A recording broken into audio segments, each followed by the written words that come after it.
Welcome to this video on corporate strategy, and specifically in this video we're going to be discussing scale. What is a scalable business? How do we deem whether or not a business has achieved scale? And the reason this video is important because oftentimes there's a big confusion between growth and scale. And the goal for this video is obviously to first clear out this confusion and then propose tactics and strategies that could help put your business on a more predictable path to scale. So when a business is scaling, what does that mean? It means that the rate at which revenues are growing exceeds the rate at which costs are growing. Okay, so the revenues are growing at a faster rate than costs. And this is often confused with growth. If a business's revenues are growing at the same pace as costs, then the business is not scaling, right? Because if you want to achieve a position of scale, you need that growth to be achieved in a very quick way. And so you always want revenues to be growing faster than costs are growing. Okay, so if a business is constrained by its structure or by its finite capabilities, or even if its costs are increasing at a similar rate to revenues, then it could not be considered to be scaling. Okay, so the most common restrictions to scale in terms of business capabilities are reaching capacity levels whereby they cannot produce more of something without bringing in more capacity. Employee constraints are another growth restriction.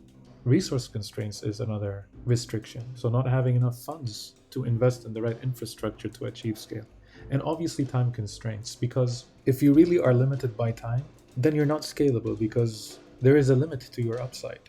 When a business is truly scalable, it is present and it is working 24/7 while you sleep, while everyone is sleeping, because you have the right infrastructure, the right technology, the right systems, literally operating 24/7.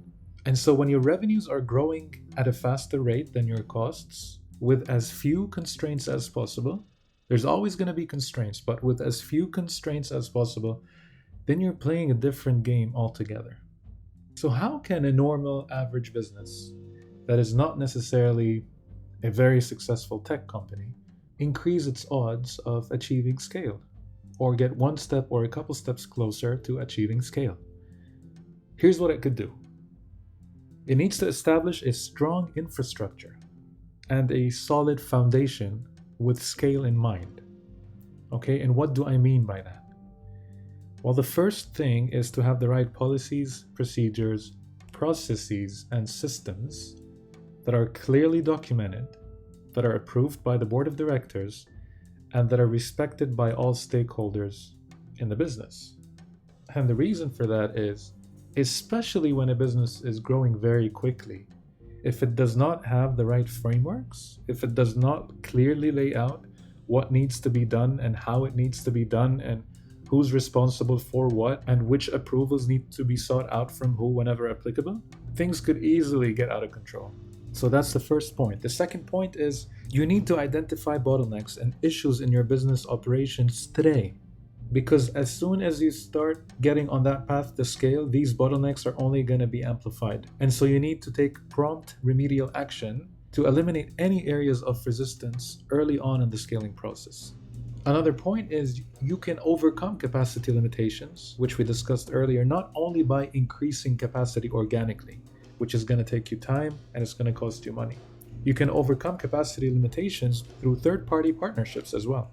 So for example, a food manufacturer that is receiving orders beyond capacity can contract with what we call co-packers, right? And these co-packers would essentially take orders, follow exactly the same recipe, and produce at scale to help that food manufacturer overcome capacity limitations. The next point is enter new markets or establish new offices in new jurisdictions, because this allows you to expand your presence and tap into new business opportunities.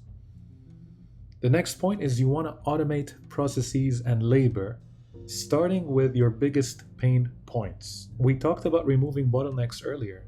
This is in a similar category. So when you want to look at your business processes, and those are specific processes that directly influence the day-to-day operations of the core business, if you are able to pinpoint whatever is taking you the most time, the most energy, the most bandwidth early on, and automate it, then you've solved yourself a very big problem.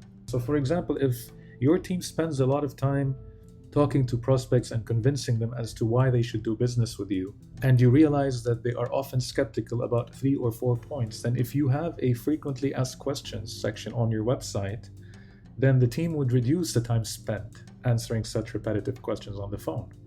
To take it further, you could have a should ask questions on the website. So these would be questions that prospects in initial stages would not think of.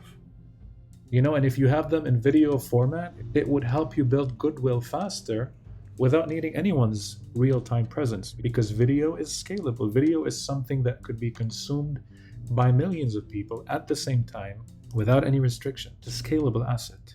Another example is you could automate the follow-up process, right? So you can, after noticing through data that people are spending an average amount of time on your business, they've seen your videos, etc., and you have their emails, you can automate the follow-up process. You can send them a sequence of pre-written, calibrated emails that would follow a particular schedule.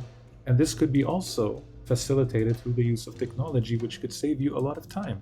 If you have an e-commerce element, you can leverage that technology to upsell products on your website while they are checking out. For example, you can propose something like, most customers buy this with this product as well, because it would be complementary. And so that would help you make more sales. You could also collect payments online. You could send receipts automatically. Really, artificial intelligence and machine learning today, even if those terms seem alien to you, you don't need to build everything from scratch. There are platforms today, cloud-based platforms, like subscription-based platforms that really give you all these facilities for very cheap compared to what they used to cost in the past. The next point obviously is a no-brainer, which is to set up your own infrastructure in such a way that leverages proprietary data.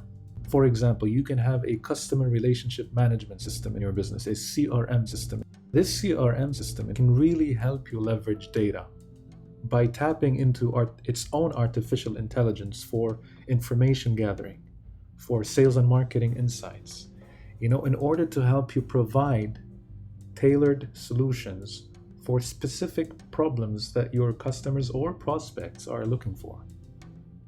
I cannot overestimate the importance of data in today's day and age.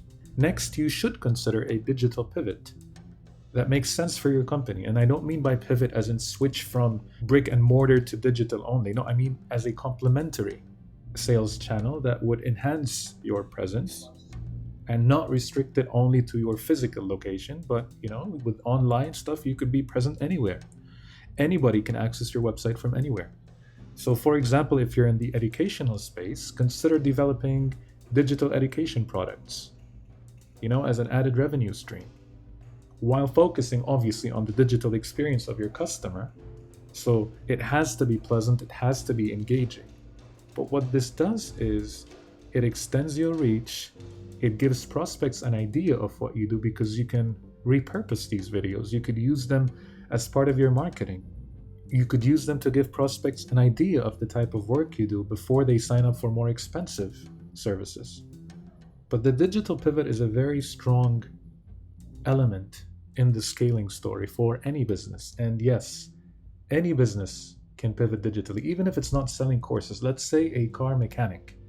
If a car mechanic produces videos and posts them on the website about very important services, and someone visits their website and sees that they know what they're talking about and gets entertained and educated about that process, then that is automatic goodwill that has been built with a complete stranger that does the work for you.